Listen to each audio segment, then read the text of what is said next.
What's up, Nick? You're first up, man. How you been?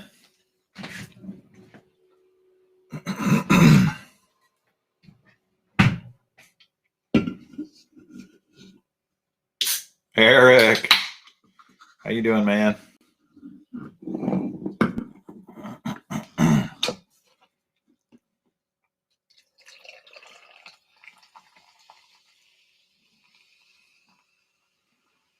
Rainy, gloomy day here today.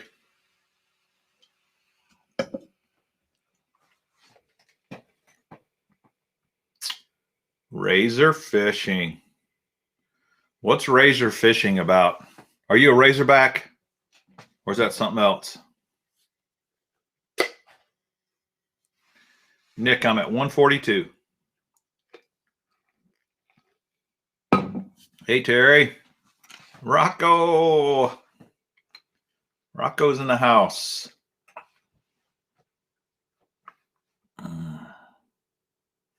Well, right on, razor fishing.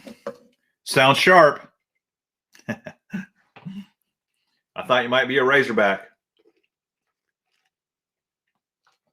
John Smith, how you doing, man?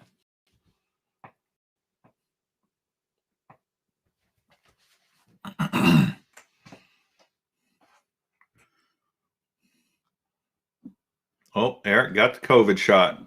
Shot number 1 today. I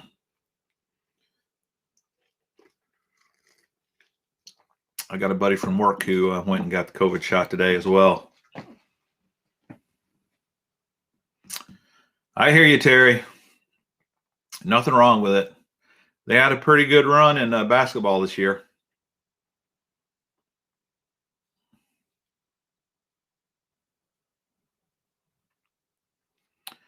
Dang. All right, Fisherman 83 and Jackson. By the way, I got your little package in the mail today. You can tell Jackson.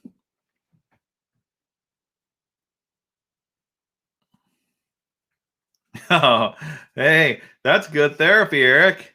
I like that. Very nice. Nicole Barber in the house, man. We don't get many ladies. Welcome. Asking about a painting behind. I don't think I have a painting of hers. I do have an ink drawing here that she did for me, John. She's quite the artist. She did this bass, this psychedelic bass for me, which is really cool.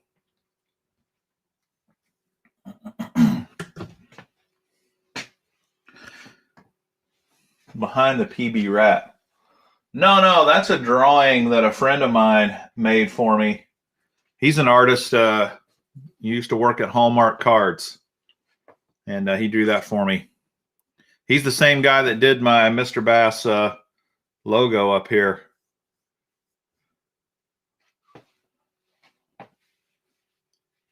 Yeah, see you Saturday, Fisherman 83. National Guard. Good for you, man. Appreciate the service. I was in the Guard. I know what that's all about.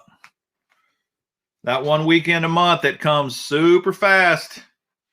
It's like, holy moly. Has it already been 4 weeks?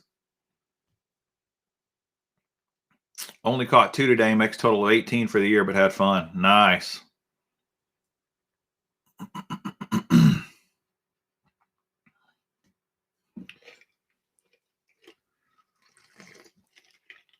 I thought we'd talk about spinnerbaits today. Jan.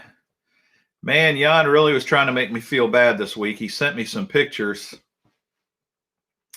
of the view he's got there in Puerto Rico on the ocean. It's just not fair that a person gets to live in that part of the country. Nick, 5 fish today. And 4 yesterday. It's heating up. You're right. Yes, razor fishing. I have fished it. It is a dream come true, man. That is a special, special place, razor fishing. Giant smallies up there. Just giants. Right on, Kick Your Bass. Caught several nice fish on the jigs I won. Were those the Jewel Baits Pro Spider jigs, Kick Your Bass, or were they some other jig?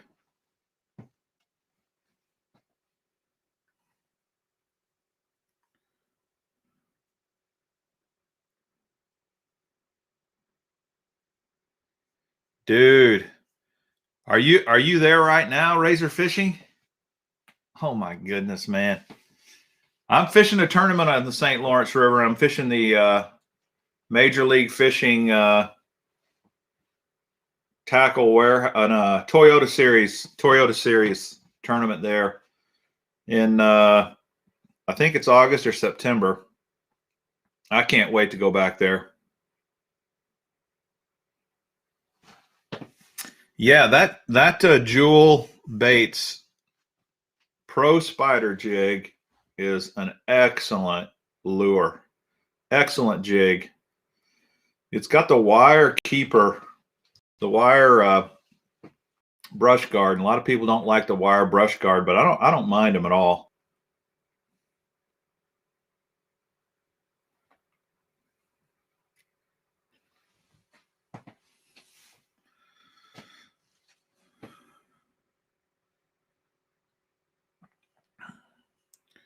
Christopher Shoes in the house, man. We missed you last week.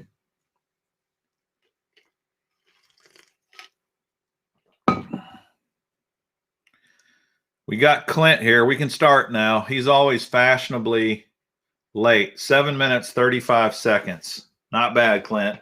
That might be better than the last show. Machek fished for 4 hours this morning and didn't get a bite. Man, Machek, we got to do something to help out Machek. Let's see here.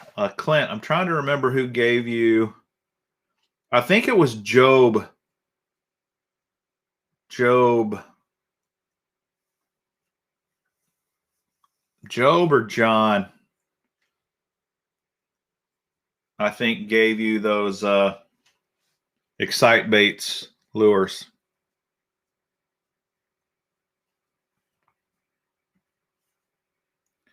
My friend caught 30 pike and French Bay on jerk baits last week on the St. Lawrence. Yeah, that St. Lawrence River. Oh my goodness, it is something else.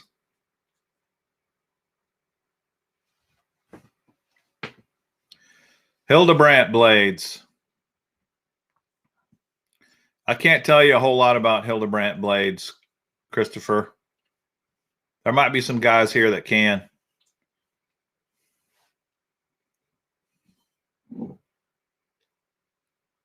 Thanks, Terry. I am going to talk about some of the spinnerbait blades, though, today. And I'm also going to give you guys the chance to share with me your spinnerbait tips and tricks.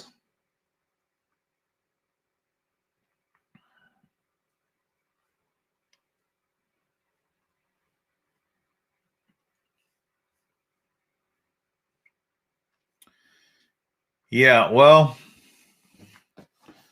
there are some basic spinnerbait blades out there, and there's really only 3 basic ones that you need to know about, but there are lots of different colors and different types that that people, there's new technology out there all the time. People are always trying to give themselves an edge, kind of like Wesley Strader did a couple years ago on that, I think it was an FLW tournament. that he won throwing his Zorro spinnerbait. And there's some specific things to that spinnerbait that he thinks helps make him very successful. Jan, yes, I have been fishing. Let's see here. I'm kind of losing track of time. Let's see. Yeah. I already talked on the Saturday night live stream about Saturday. I went fishing with my buddy Dean. He caught his personal best twice on Saturday, a 6-pounder and an 8-pounder. And I've been fishing since then. I was able to get a pretty good video done on buzzbait fishing. I caught some nice buzzbait fish, and I've got a video done, and I've got it up, but I've got it scheduled to come out, I think, on the 16th. The 16th, I think, is when my buzzbait video comes out. So I'm up to 142 fish now.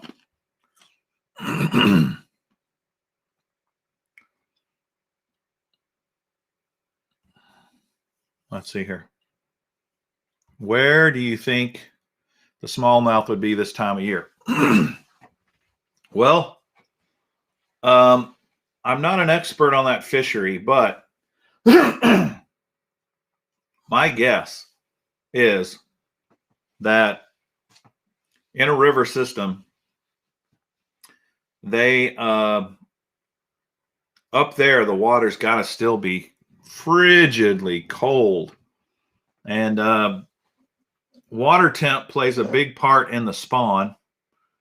But I do believe in those areas up there, and some of you northern guys might be able to correct me on this, those northern fisheries up there where the water stays cold a really long time, I think the spawn and the actions of the fish to drive them to spawn has more to do with length of sunlight in the daytime than it does with water temp. Water temp is still a key component. There's no question about it. I'd like to know from some of you guys that fish in the late spring up there, what water temps you guys usually look for spawning fish. So what I'm getting at is I am sure they're not spawning yet, but they're probably thinking about it. And I think they're probably going to be out deeper on rock piles. I'm guessing that a lot of guys that fish that area this time of year probably go more towards the Lake Erie. But I'm not positive on that, man. I've only fished St. Lawrence once. It was my first time, not 2020. I didn't make it up there in 2020, but in the fall of 2019, I fished a tournament up there. But it was in the fall. And in the fall, they were right down the middle. I mean, they were everywhere. You could find them shallow. You could find them in the middle of the river. You could find them all over the river. You could find them at Lake Erie. They were everywhere. It seems like there's so many fish there that probably is true most of the year, but I'm not positive. Machek, the pond that I was fishing is highly pressured. The water stained. First, I tried a Texas rig with a pink lizard. Nice. Next, I tried a black and blue chatterbait. You may want to think about a slower moving lure. Like that Texas rig worm, a lot of times you'd have a tendency to fish it too fast.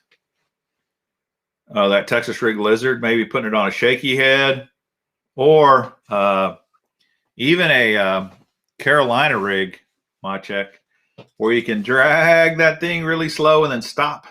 Just let it sit there, drag it really slow. I don't know what part of the world you're in, Maciek, but my part of the world, the water's getting warm enough that the moving baits are really starting to work.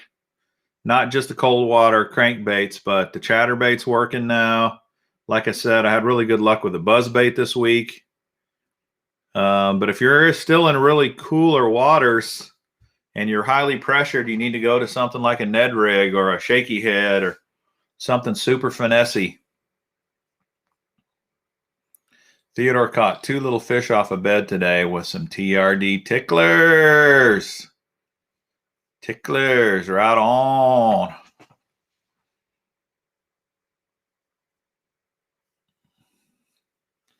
Buzzbait's a blast. Kick your bass. It is a blast. It wasn't like summertime buzzbait fishing where you literally can catch 30 in a row, but it was still steady, and it was definitely fun. Yeti Whispers here. How you doing, man?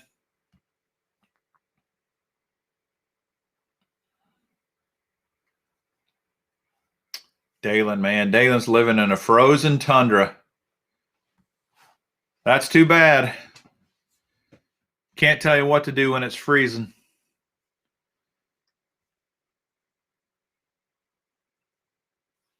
Oh, yeah, N5 KDA. I think N5 KDA is Gary. How you doing, man? Oh, dude, that's painful. Good for her, man, but that's painful. You both go out on your kayaks. She outfishes you. Dang. Oh, look here, Clint. Is this the water temps at St. Lawrence River? Mr. Bass, today my buddy had a deeper sonar, and we saw that most bass were about 1 foot below the surface. I tried top water, wake bait, middle column, and bottom. They would not bite. Well, this is the problem with suspended fish, Eric. In my opinion, suspended fish are the absolute hardest to catch. And a lot of times when they're suspended out there, they're finicky. They won't eat. I would have tried a drop shot. I see, you know, that's a good idea, trying the top water and the wake baits. Did you try any drop shot lures by chance? Theodore Dowman. I live in Apex. I don't know what Apex is, buddy. Maybe you're talking to somebody else. Big Brain Clint, yeah. That's the water temp at St. Lawrence, Alexandria Bay, New York today. 38 degrees, dude. That's cold. Let me go back and make sure. Yeah, 38 degrees. Whew. That's some chilly fishing. No wonder you're fishing for pike. Not that bass won't bite in 38 degrees. They will.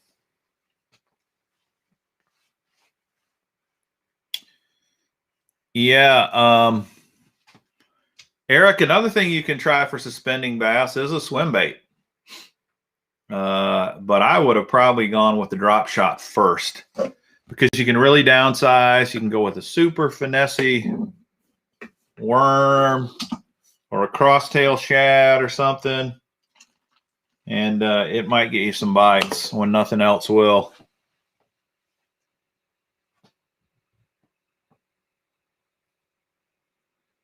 What's this here, Yeti Whisper? The Mega Bass on Fork, a 1547. Are you telling me you caught a 15.5-pound fish? Is that what you're saying there? Holy moly. I cannot imagine what catching a 15-pound bass would be like. That has got to be amazing. Curly Q. Picasso Spinnerbaits. You know, I don't think I've ever thrown a Picasso. That's why I wanted to talk spinnerbaits. I want you guys to share with me what you know about them. I'll write that down. Picasso. I might go check those out, Curly Q.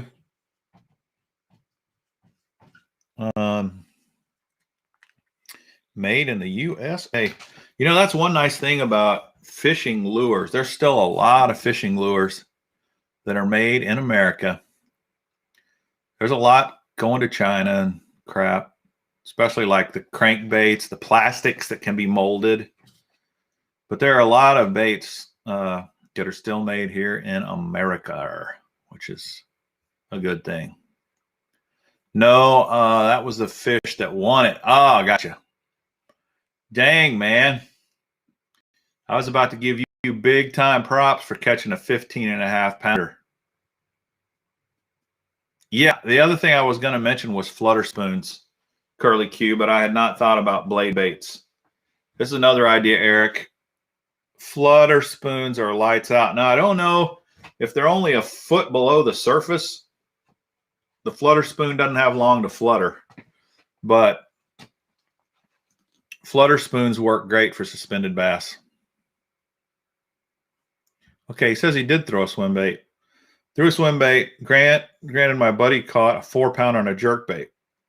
Yeah, jerk bait is lights out for suspended fish a lot of times of the year.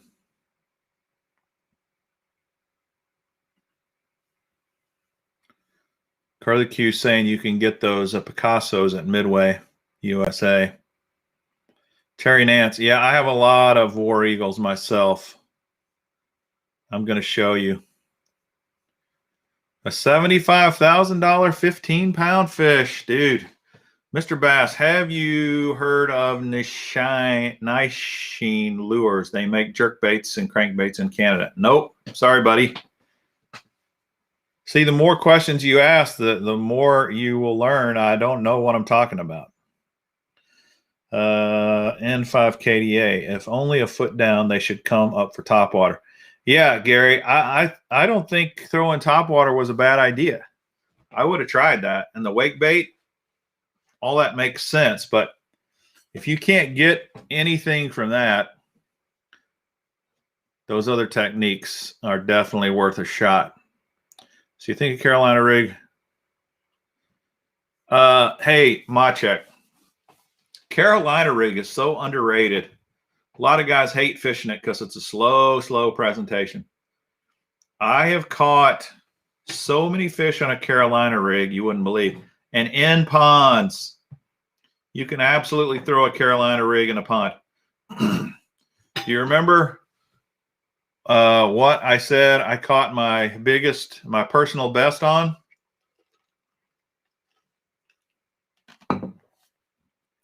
Roger in the house. Had a great day the other day. Caught 18 in 3 hours. Nice. Same day you dropped the last video. Was a blessing. I found a tiny farm pond packed with bass. Jeez. Sounds fun, Roger.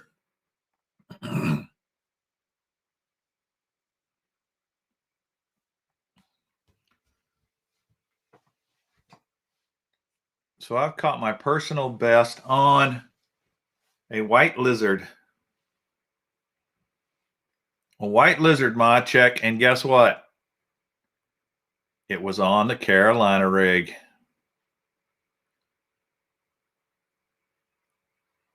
Yeah, John, you're right about the Zoom lizard, but it was not on a shaky head. It was on a Carolina rig. I have shaky head. I have put lizards on shaky heads before, though.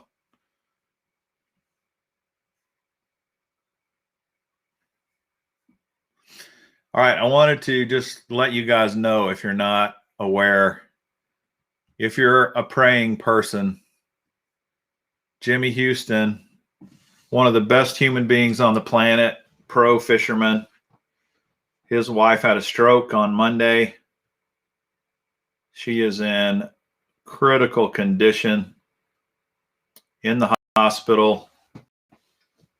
blood on the brain, in critical condition. It looks really, really bad for her. And Jimmy Houston has kind of put out publicly, please, if you pray, if you're a praying person, a person of faith, they need the prayers right now. So I wanted to share that since I heard him. He has a great video on his channel where he goes into detail about what happened. And man, just to listen to him talk, he has so much faith. He is such a strong man. Just amazing. So he is really, really suffering, as is his wife right now. And so, yeah, me too, kick your bass. So please, if you can, prayers for them would be greatly, greatly appreciated.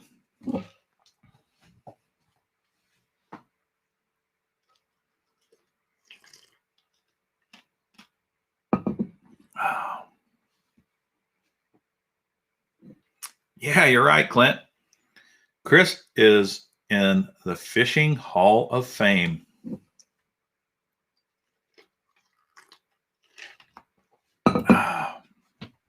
Yeah, Roger, I feel so bad for him too. I'm telling you what, we could learn a lot from that man. Not just how to fish. That guy has got it figured out.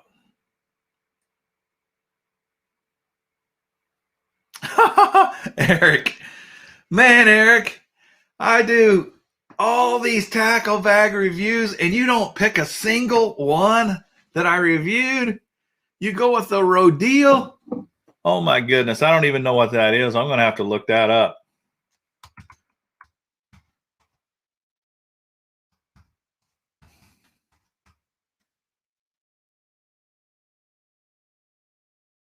Oh my goodness.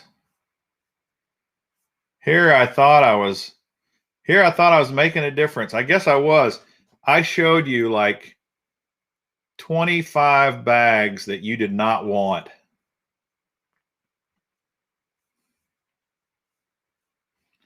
The Rodeo Fishing Tackle Backpack, 2 fishing rod holders, camo pattern, looks pretty slick. Got a water bottle holder, sunglass case, hideaway side pocket.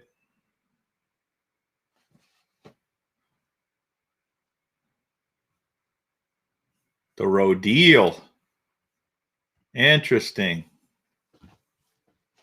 Speaking of tackle bags, I got one here I was going to show you. You guys have probably seen these. Mr. Bass, this lake 30 miles from here has almost 10 feet of visibility. I need to know all you know about. Wow, 10 feet of visibility, man. Well, Table Rock Lake's that way. It's got a ton of visibility. And I'll tell you the most important thing about super clear water fishing, I believe. It may not be the most important, but I think it's super important. And that is trying to fish as far away from the fish as you can, because they can see so well. They see great anyway, but you need to be as inconspicuous as possible so as to not scare all your fish away. So that's the first thing.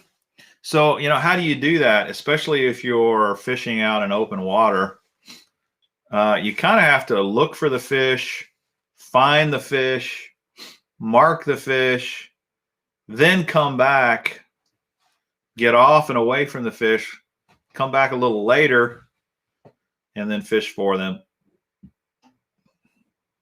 The other thing is, of course, this is a no-brainer. In clear water, you don't want loud, crazy, outlandish colors. You want very natural looking lures most of the time. Natural being watermelon, green pumpkin, that kind of stuff. And that's really, let's see what else other people saying here. 10 feet of visibility is amazing. It's that's a lot of clarity. You can absolutely catch them in clear water. You know, there are a lot of presentations that work really well in clear water that don't work as well in other environments. Like, for example, swim bait fishing. Any of the techniques that are really, really based around visibility. Swim baits are excellent for super clear water. Another technique in super clear water, you can just kind of do the reverse thing and ask yourself, you know, what am I throwing in dirtier water to get maybe a reaction bite? You don't necessarily need to throw those kind of lures in clear water. It doesn't mean you can't get bit, but you know, natural looking presentation. One of the reasons the A-rig is so effective is it looks very natural. It looks like a school of fish swimming through the water. And A-rig works great in clear water. Any of those kind of techniques. Spy bait. The spy bait works good in clear water. Spinnerbait fishing, like we've been talking, also works in clear water. Although that's usually not where I'm going to fish it, especially not in open water. Not that you can't do that. Jerkbait fishing works in really good, super crystal clear water. Any of those presentations where the fish are going to come up and look at it, and you know those baits need to look very natural. They need to be very. So, for example, like in super clear water, I'm usually not going to throw a Fire Tiger glide bait. Usually I'm going to use that for dingier water. But something really natural, something really boring looking, like maybe this carp color. There's nothing really cool looking about this, but it just looks like a very natural carp. That's what you're looking for. Very natural looking lures in clear water. Mr. Bass just ordered Lunker Hunt LTS. Nice. That thing is a nice bag, and it's got a lot of room in it. In fact, someone asked me on the comments how many 3700 series tackle boxes fits in that bag, and I think I got 7 of them in there. So it's got a lot of room. Roger. Well, swim bait is a term used for so many different fish. Like, for example, this is a swim bait. And this is just a little Kitech, about a 3-incher. That's a swim bait. And this giant thing I just showed you is a swim bait. These are both swim baits. This is called a glide bait. And there's so many different swim baits in between these two. But a way to think about a swim bait is normally the profile looks like a swimming fish, a swimming minnow or another swimming fish. And it usually looks very natural in the water. And the way you fish it is usually you chuck it out there and you just reel it back in. And you know, there's sometimes you're going to change the retrieve to make the presentation a little different, but swim bait fishing is all about really just throwing it out there and reeling it back in. Just a very natural looking fish in the water is what a swim bait is. Most of these hanging up here are all swim baits except these rats.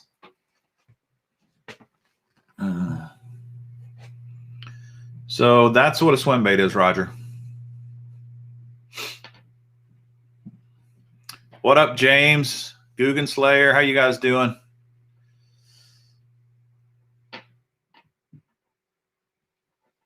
What hook's on the soft plastic one? What's he talking about? I don't know what you're talking about, Jan. Okay, I was going to show you a couple of ways to store, transport your spinnerbaits because there's so much out there. And I'd be interested to see what you guys do and what you guys like to do as far as transporting spinnerbaits. Here's the latest, greatest. We've already talked about this. The blade crate. Right? This is kind of a cool spinnerbait box. And it's new. It's a little different. It's got these envelopes in here. And each envelope holds 2 spinnerbaits in it. Like this. And they hang on these little hooks. So this is one way to store a spinnerbait, and I thought I'd just show you. I brought some spinnerbaits here. So they just kind of drop in these envelopes like this. Then you fold them up and you slide them inside the blade crate. So that's one way. Blade crate. Don't know if any of you guys are using that yet. It's a little different.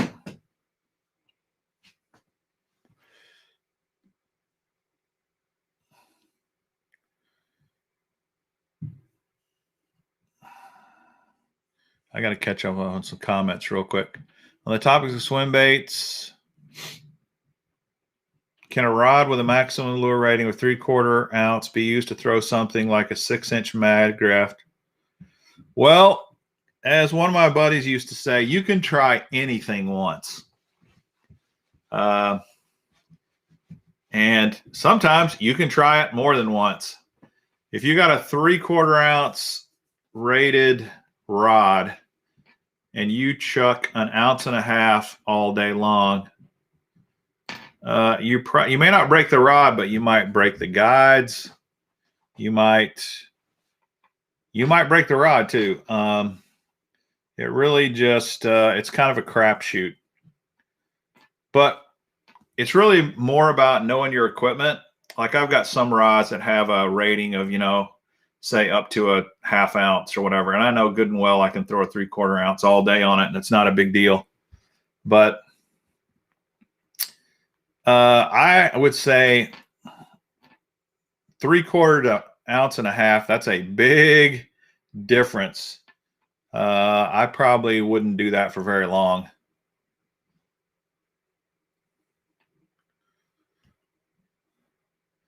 Anyone burn old school plastic worms anymore?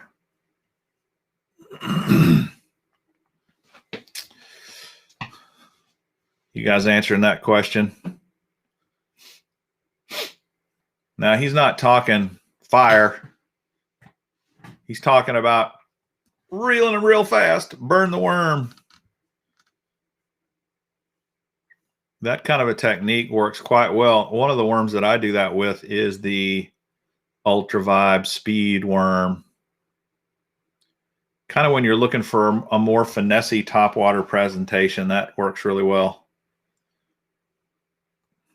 The soft plastic swim bait I showed.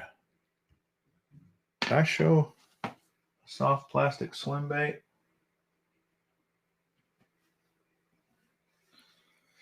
Well, I've already forgotten. I don't remember throwing a... Oh, you're talking about this? This is an underspin. This is called a flashy swimmer, I think. Owner makes this. And it's just a wide gap hook with a weight and a willow leaf blade. It's called a flashy swimmer, I believe. That's what Jan was asking me. I was trying to figure out what he meant there. Yep, David figured it out well before I did. Mr. Bass. Oh, also the Rodeo tackle bag I got can carry 8 3600s. That's nice. Oh, good to hear it, Gary. Zoom Trick, Old Monster, U-Tail, etc. Cinco's grubs, I love them all. Jeez, me too, man. I love worm fishing. Roger got his first glide bait. All right. Well, breaking into swim baits with a glide bait, that's kind of, most guys do it the other way around.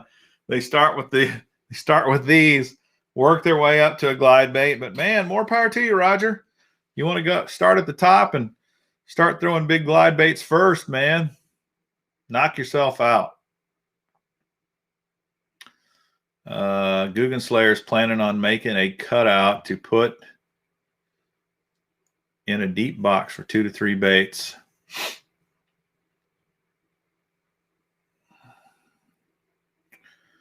Okay, none of them.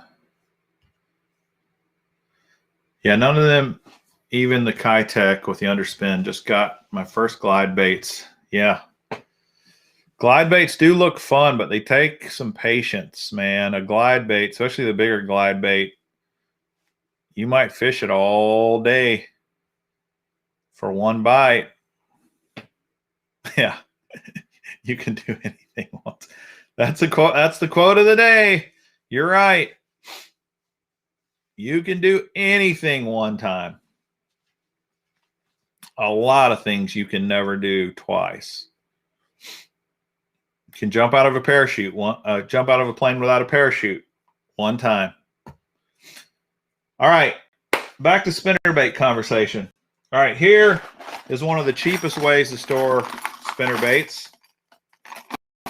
This little Plano spinnerbait box is about $5. And I got some of my heavy spinnerbaits in here. Let me show you some of these. These are kind of cool. These are custom made. I bought them on Kentucky Lake. I don't even know the name of the company, but they're very good spinnerbaits. I got several different colors. I got this kind of white with black flake and a little bit of purple. These are all one ounce, ounce and a quarter, an ounce and a half. A little chartreuse and white. And you notice these are all willow leaf blades, big willow leaf blades. And this is another one of those purple. What do you guys do for your trailer? Someone asked about trailer hooks. I don't throw a lot. I used to put trailer hooks on all my spinner baits, and I kind of pretty much quit. Unless I'm getting a lot of short strikes, I don't normally put a trailer hook on my spinner baits, but I almost always put a trailer. This is a little Kitech trailer, but most of the time I use the Zoom trailers. This is the trailer I use 90% of the time or more. The split tail trailer. Here's chartreuse glitter. Here's a white one. Here's chartreuse pearl.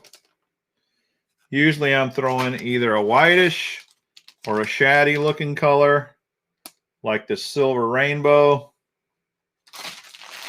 or just white. Here's one I've been using a little bit, as you can tell. A little bit of paint lost. But big spinner baits are fun to fish with at times. I don't use them all the time, but I do use them quite a bit. But if you're looking for an easy way to store swim baits cheaply, these boxes work great. They're actually easier, I think, than the blade crate, because they're much easier to get your lure in and out of. The blade crate I like, but that whole envelope system's a little tight in there, especially if you had 42 spinner baits in there. All right. What do you use as the Plano Edge box? I just don't want to spend the money on that thing, dude. It's a nice box for sure. It's very pricey, and it's super heavy. So that's why I don't have that one.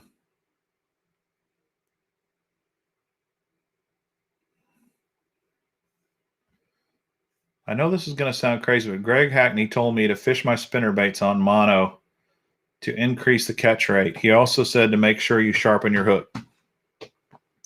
Well, the sharpened hook doesn't sound crazy. The mono definitely sounds crazy to me. But who am I to argue with Greg Hackney? All right, here's another box. This is one of my older boxes, and this is made for spinnerbaits. I thought I'd show you this in case you've never seen one of these.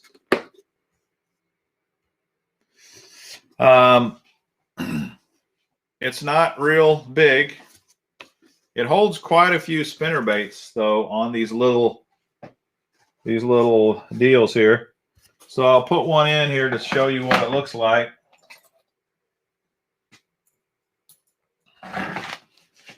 You just stick them in here like so, and then you put the blade down. I can't hold the box in, put the spinnerbait in it. That don't work.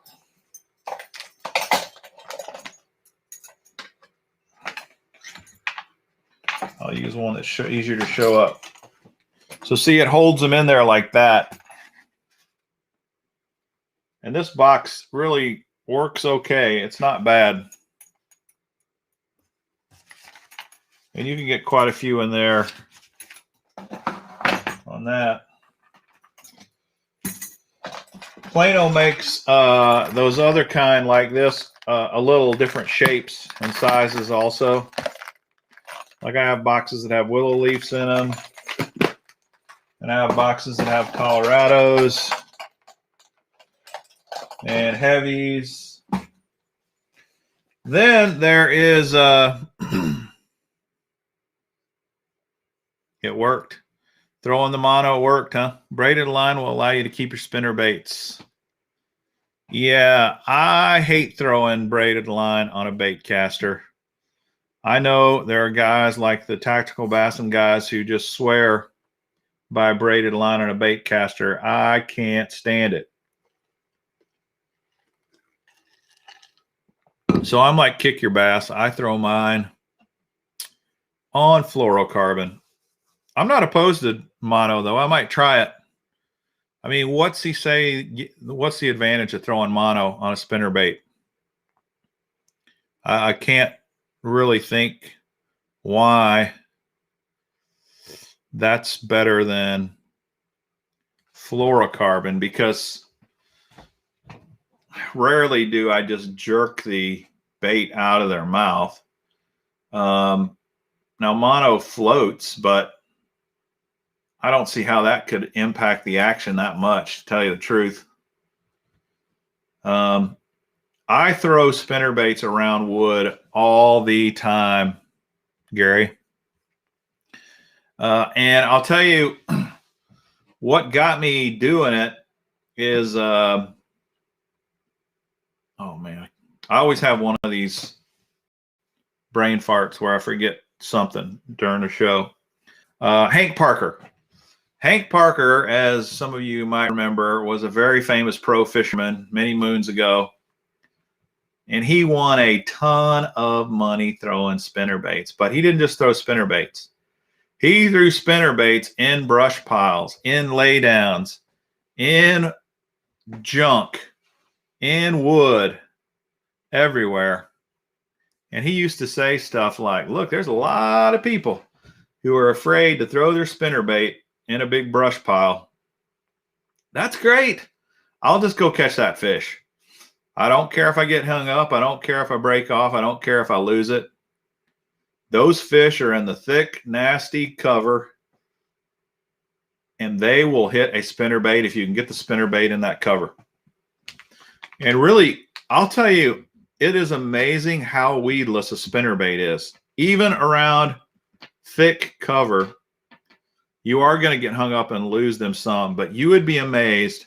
You can throw a spinnerbait right in the thick of a brush pile, right in the thick part of a big old tree, a big old laydown, and you can get it out of there. It's way easier to get it out than you might think. It just takes some practice. Oh, Jan's a braid man. I didn't know that about you, Jan. Huh. I'm going to have to rethink my relationship with you. Braid all day. I actually love braid on my spinning reels. My check looks like he's been convinced. He's going to throw the C-rig. Yeah, Chuck, I got a bunch of those. That's the Hank Parker spinnerbait. What's unique about that? Let me see if I've got one in here. Here's another way to store spinnerbaits. They got these little deals where you can, you know, these envelopes you can put spinnerbaits in. And I think I got a Hank Parker spinnerbait in this bag somewhere. I'm going to see if I do. Because Chuck, you think the way I think.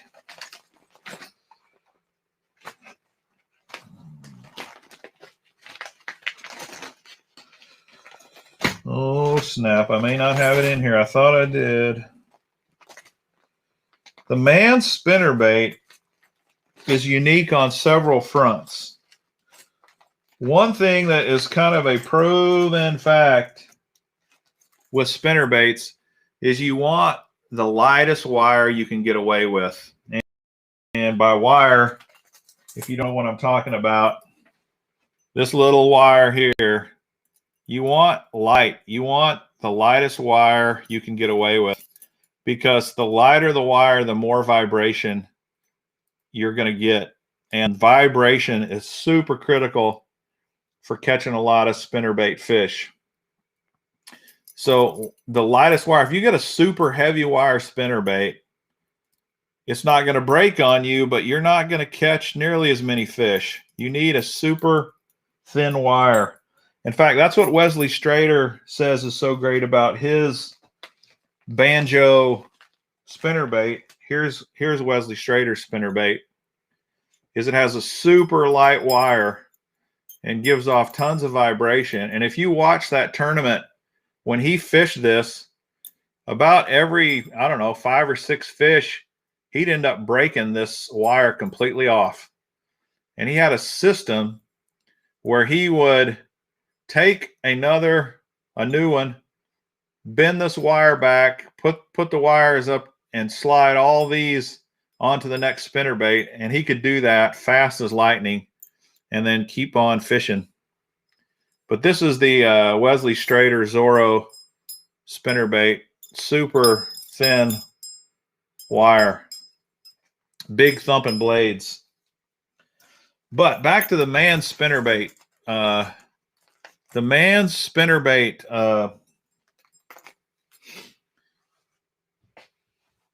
spinnerbait has a super light wire as well. And then for more vibration, what he did is, instead of having willow leaf blades, he put a Colorado and an Indiana blade. And that Indiana blade is kind of a hybrid between a Colorado and a willow leaf blade to give him more vibration. And it's a great spinnerbait. You can still buy them. The man's Hank Parker spinnerbait. Back to Greg Hackney. Only time I'll choose monofilament to fish for bass is if I'm fishing a spinnerbait or a bladed jig or cranking very heavy wood. Seems to not get hung up as much. Okay. Well, I could see that if you're fishing wood and you get your hook snagged, monofilament stretchy, so maybe that stretch kind of bouncing that bait there. You could probably shake it loose maybe a little better. Interesting. Good to know, Clint. Okay, this explains, Jan. All right, we're back on good terms, Jan. Now that I see you don't have a bait caster, carry on. Braid is fine.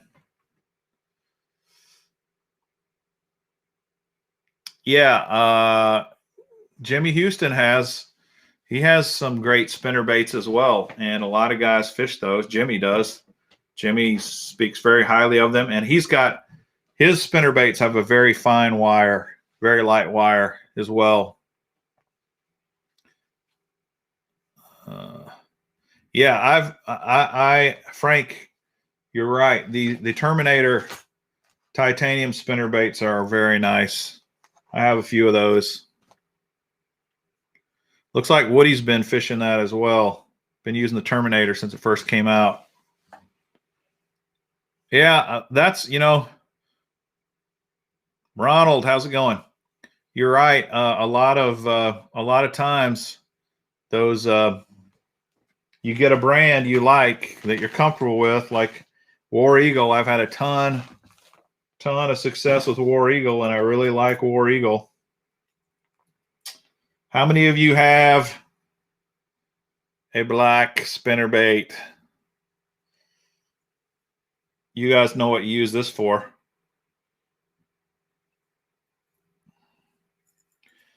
Big old dark Colorado blade.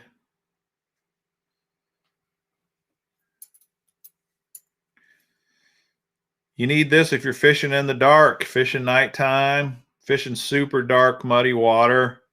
We talked about a dark crankbait a few weeks ago and how everybody needs a few really dark crankbaits. Same goes for spinner baits. You don't need a ton of them, but you need a few of them. With big blades, big thumping blades, so you can get lots of vibration.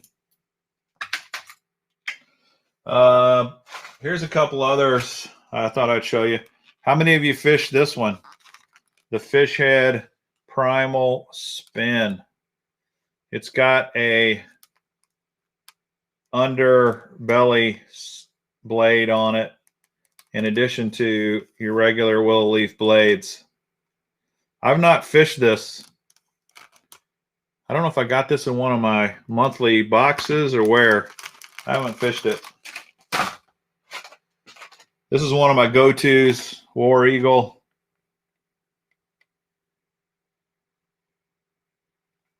War Eagle.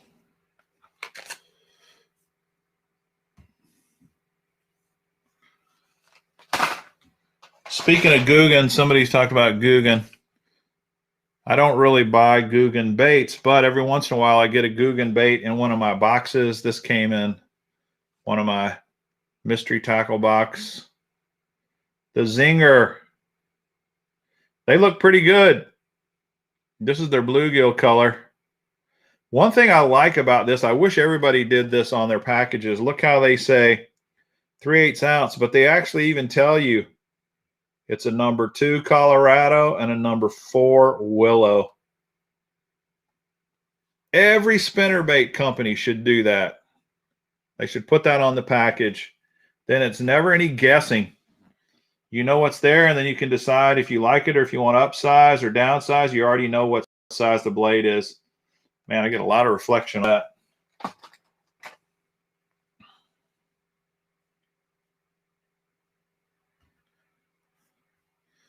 Okay, pro noob. If you want to go bass fishing for the first time and you want a spinnerbait, just go to Walmart, buy the cheapest spinnerbait they have. And how dark is your water? If your water is clear, then get a spinnerbait with Colorado or with willow leaf blades. Let me show you. All right, let me see if I can find one that isn't different.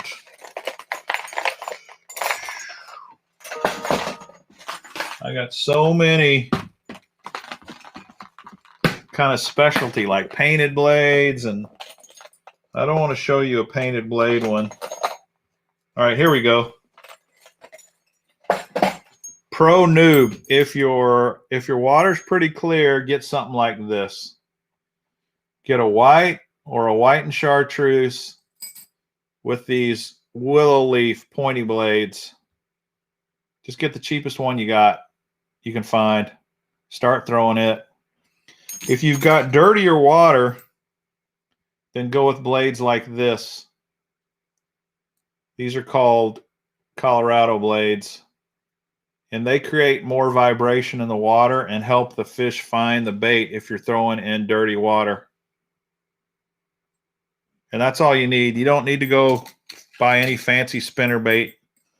Just buy the basics first, the cheapest you can find. Throw it around a while, and then once you start getting familiar with it, then you can start getting up a little bit. All right, Dadbot, I don't know anything about the cycle bait, but maybe people on here do.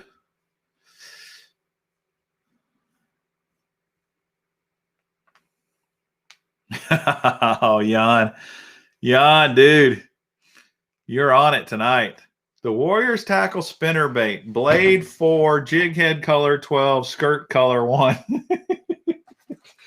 Oh, man, that's an inside joke if you're new to the channel. But you are absolutely right, Jan. Crazy. Here's the Wesley Strader spinnerbait. If you want to buy one, it's called the Banjo Blade. Banjo. This thing, I'll tell you, it does not fish in the water. It's not very fun to fish it. It creates a lot of vibration, which is good, but it doesn't track through the water as nice as, say, a War Eagle does. It'll wear you out if you fish it for many hours.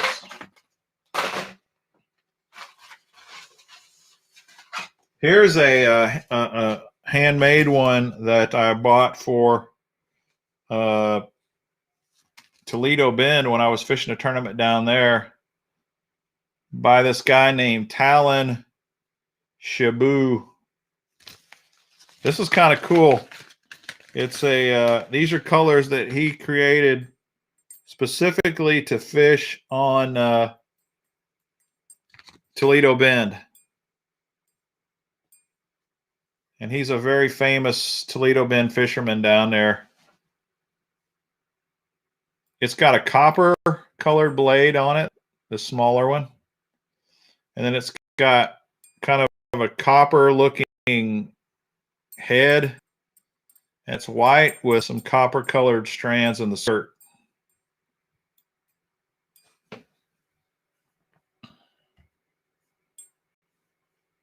Man, that's a great combination right there, Clint. Grilling steaks and watching Mr. Bass. Chuck, I think the Man's Classic is a .029 wire. Hank actually won on a hog collar bait, but then Man started marketing the bait. Yeah. All right. Let's see here. I'm going to show you this crazy, ridiculous spinnerbait that I've shown you once before. This is called the BA Spinner. Do you guys remember this crazy thing? I know I saw that, Jan. I don't know why that is. It's got to be my internet connection. This BA Spinner is the wildest, one of the wildest looking spinner baits I've seen out there.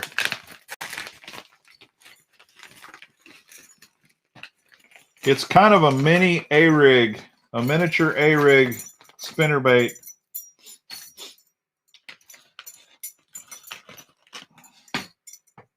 Check this out. It's got 4 wires on it.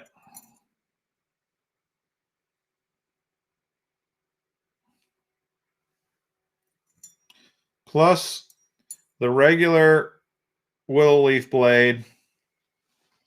It's supposed to look like a little school of fish. It's called the BA Spinner, which stands for the Badass Spinner. Is that thing crazy or what? I have not fished this, so I bought it to take to Kentucky Lake ledge fishing, but I haven't been down there yet. Not in a while, not since I bought this. So I've got several of these. Is this crazy looking or what?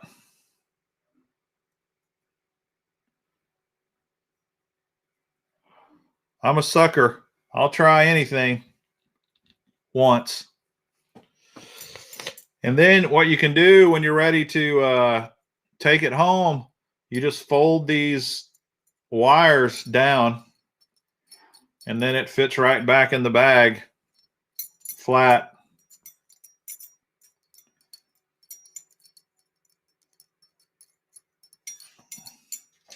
The BA Spinner, definitely a unique spinnerbait, to say the least.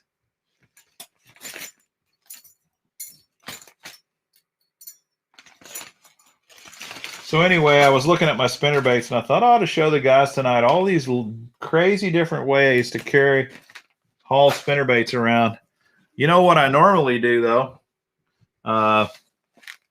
This actually is one of the more convenient ways if you're trying to pack a ton into a small space. But a lot of times I'll just pick a handful of spinnerbaits that I want and just throw them in one of my other tackle boxes and take them that way instead of taking the entire collection. I will keep the boxes in my boat, but a lot of times I'm on the kayak or I'm out bank fishing, and so you guys know how much I like to fish small bodies of water. Oh, Walt, man, rub it in, why don't you? You're right, man. That BA Spinner is a UFO.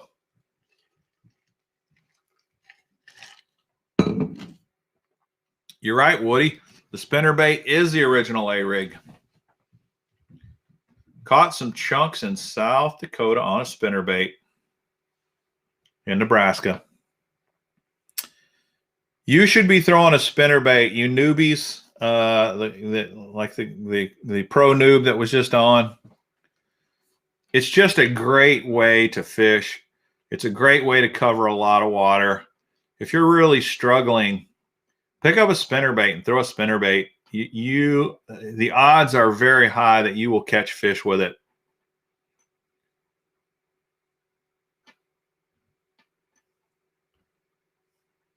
The LC Knockout, Charlie Ingram. No, I do not remember that, Chuck.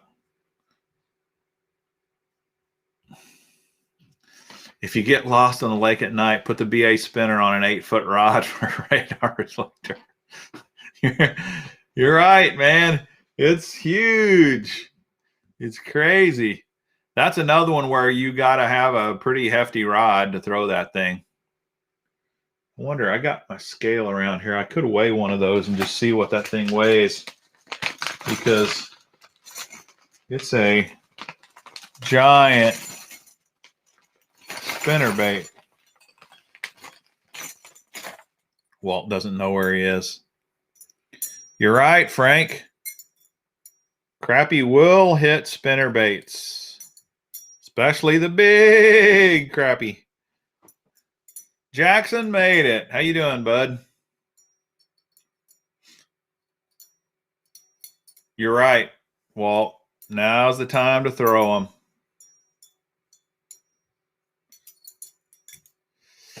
I was going to talk to you a little bit, too, about how I fish them in my area. I have a lot of wood, like I talked about already, and I will just throw them right in those wood piles.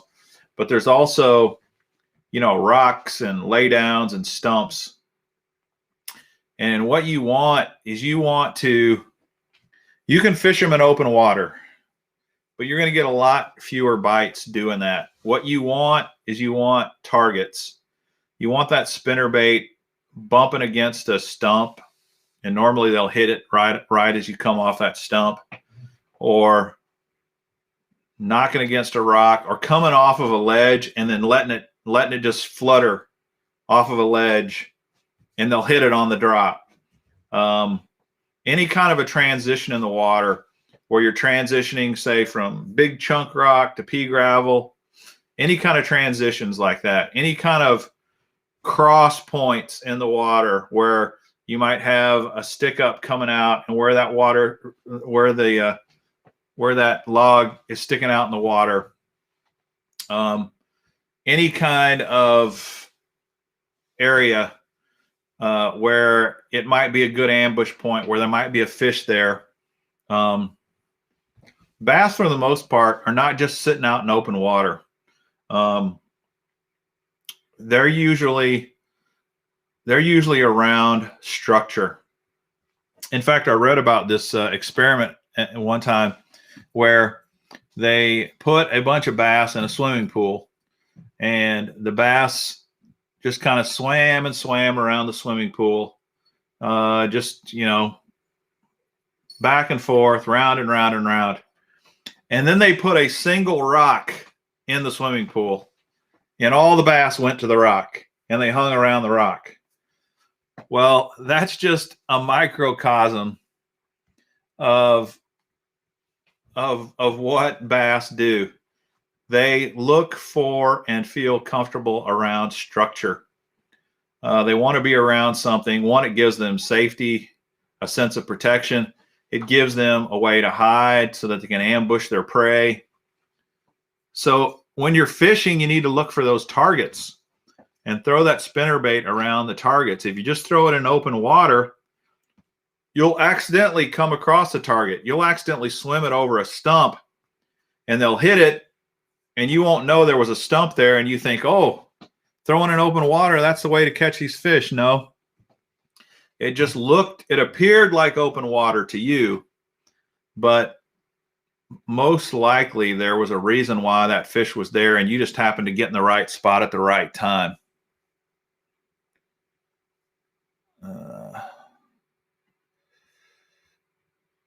Got a monster crappie school, kept a bunch.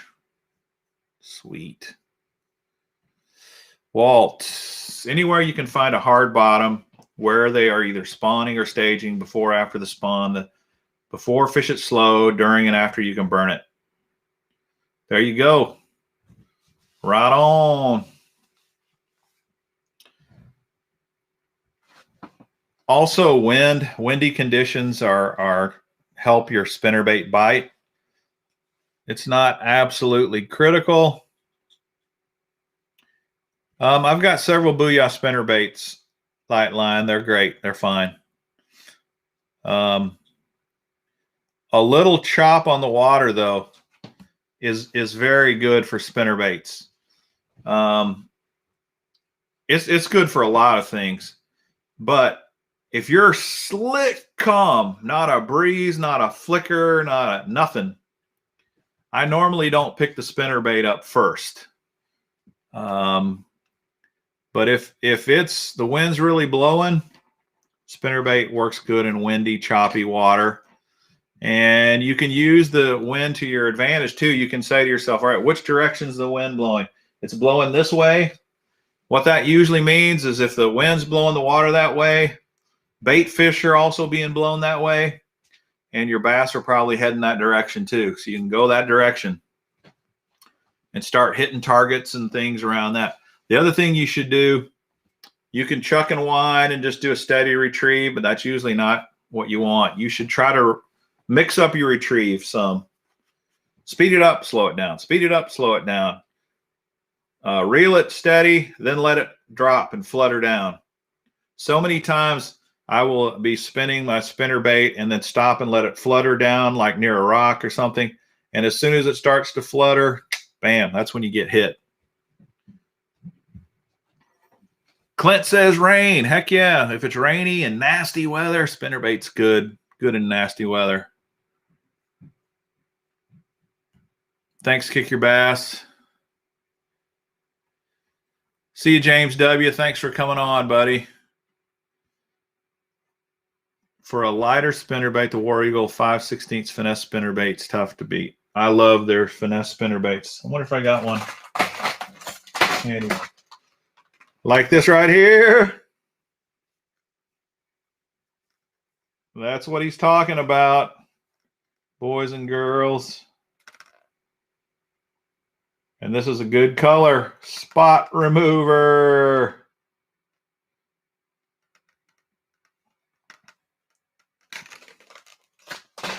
So Chuck, why don't you tell us when do you like to throw that finesse spinnerbait?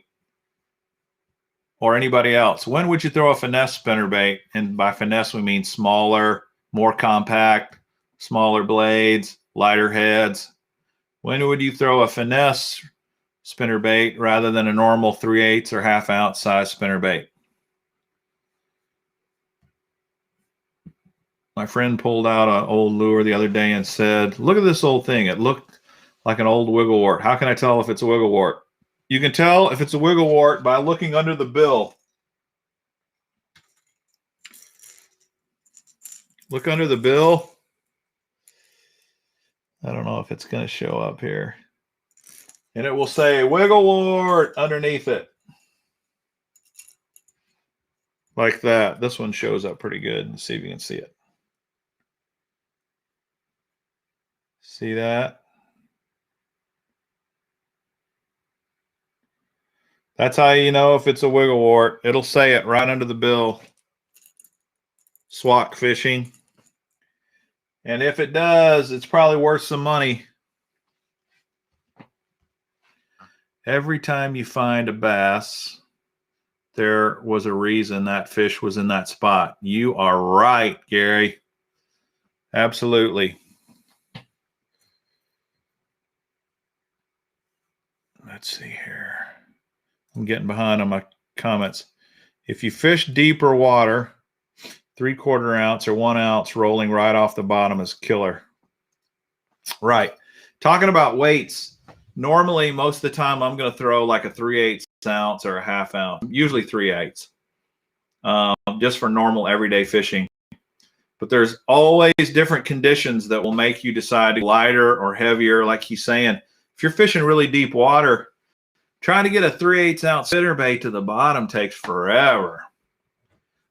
So it depends on your conditions for sure.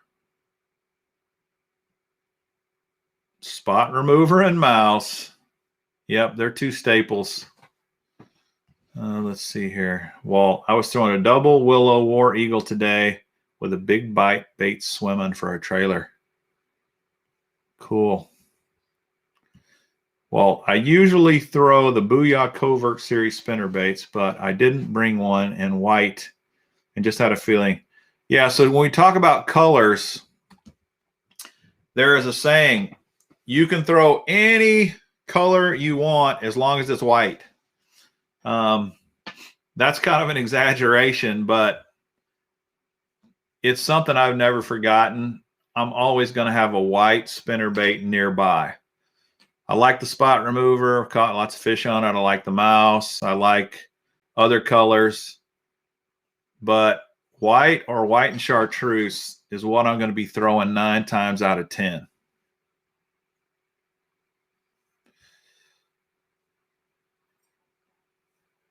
Henry, dude, I am feeling for you. All this means is you just haven't thrown it enough. You got to get out there and throw a spinnerbait, man. Spinnerbait fishing is fun, fun, fun.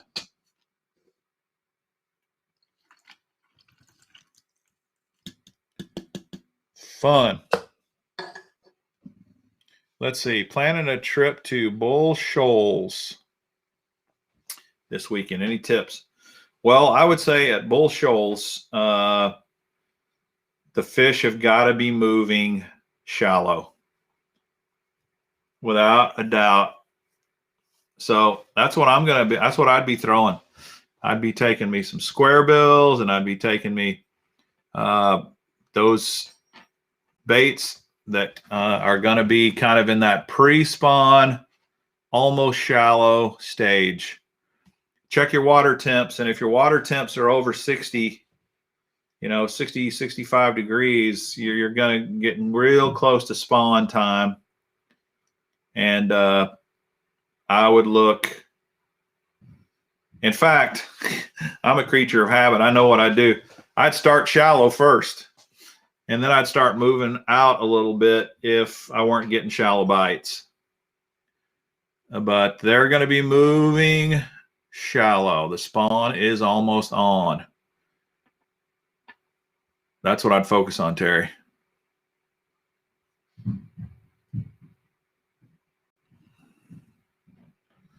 Do see what else we got here. I've caught the same bass twice on all white spinnerbaits in rising muddy water. He had a hole in his belly. That's how I know.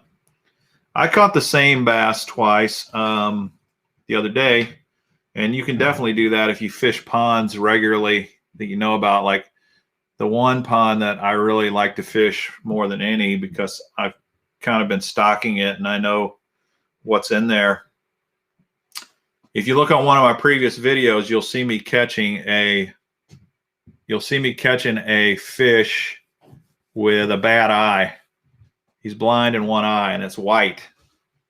And I caught him again just the other day in a different area on the lake. I caught him on a brush pile in the first video, and in the second video I caught him across on the other side of this little creek channel, basically near some wood.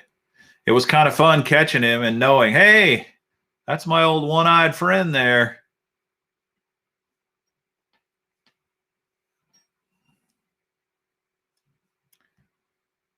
Yeah, this is getting a little more deep, a little more complicated, but the full moon does have a lot to do with spawning. And if you're looking for fish around the spawn, paying attention to the moon phases definitely is something to think about. Hey, here's a guy that bought a bag I actually did a video on. The Bass Pro Advanced Anglers 2 fishing bag. Cool hard line. Nice to hear. Here's one for you. Last week in Texas, I caught the same bass 3 times on 3 different baits. Never did that before. He had very distinct marks. My fishing partner couldn't believe it either. That is crazy. It is funny. That's another thing I've read about how they've done experiments where they've tagged fish. And there are some fish that will hit artificial lures over and over and over again. It's like they never figure it out. And then there's some that will hit them like once and never again. And then, of course, you have the other kind that kind of do it on occasion. But I can't remember the percentages, but they put the percentages out that say, like, of all the bass in a lake, you know, it's something like 25% will never, under any circumstance, ever hit an artificial lure. Not ever. You're never going to catch. So you throw your bait down there and you think, man, there's no fish down here. Well, that may not be the case. You could be bumping one right on the head and he's just not going to fall for an artificial lure. And then there's another percentage, it might be something like 25%, who literally will hit a lure every time it comes past them. And then there's this big middle section that are just kind of harder to figure out.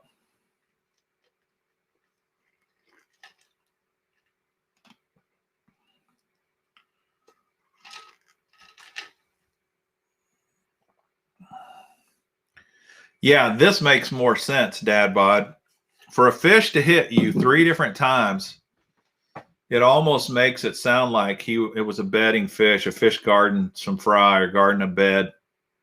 That makes way more sense, actually. I didn't think of that, but you're right, Dad Bod. For a fish to hit you 3 times, that's crazy. Can we all get a look at the canine on the wall? Canine. Meaning a dog? What are you talking about? Canine. You guys are always throwing something at me that I don't know what you're talking about, but someone will figure out what you're saying and they'll clue me in.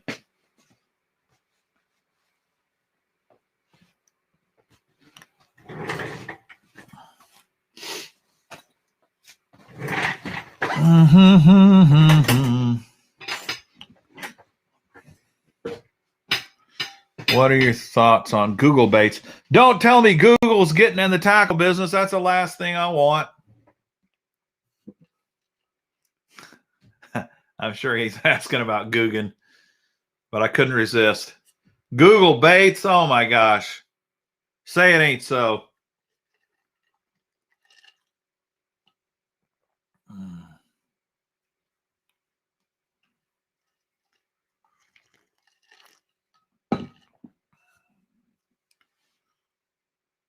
Okay, he's correcting himself. It is Googan. Thoughts on Googan baits, and would you change anything about them? I'm kind of indifferent about Googan baits, hardline. Like I said, they, whenever I look at their baits, they look good. One thing that kind of bugged me, I was going to see if I can find this spinnerbait I showed you guys earlier. Oh, here it is. I saw something by one of the YouTubers who he took apart some Googan crankbaits that looked exactly like 6 cents crankbaits, and they look like identical copies. I don't know if there's any truth to that. That kind of put a bad taste in my mouth, though. I was like, look, you want to go make baits, fine, man, but copying other successful well, look, they all copy each other on some levels. They do. But these were just so identical to the 6 cents lures. It just kind of was a head scratcher. But all the stuff that they've come out with since then looks great. This looks great. But I'm probably not going to get on the Googan bandwagon anytime soon. But I have to say, every Googan lure that I've seen, whether it's soft plastic or a hard bait, still they look like good quality stuff. Mr. B, give us your thoughts on a red kicker blade on a spinnerbait. Okay. Well, if I'm in dirtier water, I am going to have a red blade on my spinnerbait, if that's what you're talking about. I wanted to see if I've got one handy here. I'm sure I do. I really am a big believer of a red blade on a spinnerbait when the condition's right.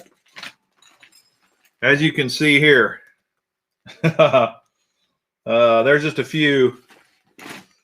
So let me show you. Here's a spinner blade with this red blade.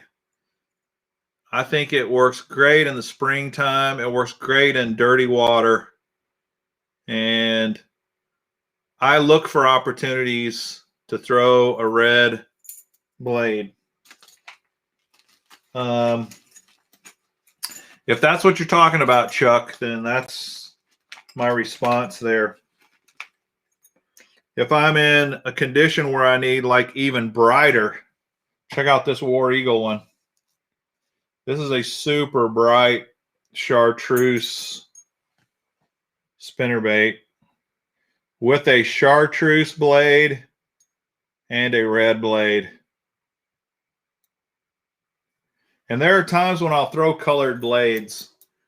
I don't do it all the time, but there's definitely times when I'll throw a colored blade. I also like these hammered blades. Just gives you something a little different.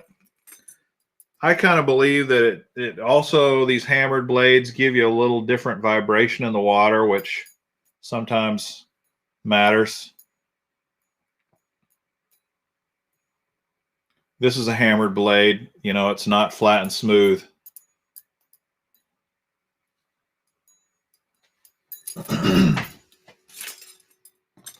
So yeah, I like that red blade theory.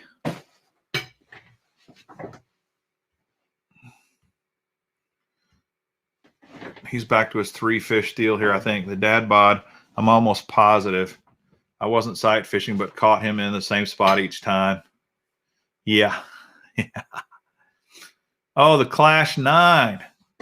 Yeah, oh, that's all you got to say, dude. Clash 9. I'm not up on the old K9 lingo.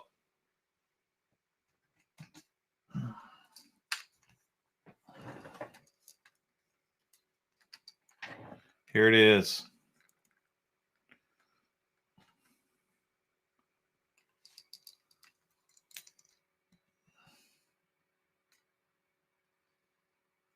Clash 9-inch. Low sinking.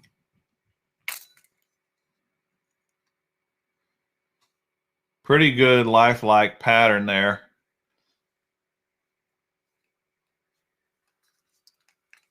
I just got this a while back. I have not fished it yet. The K9. I'll try to remember that next time. The Clash 9. Pretty cool. Pretty cool.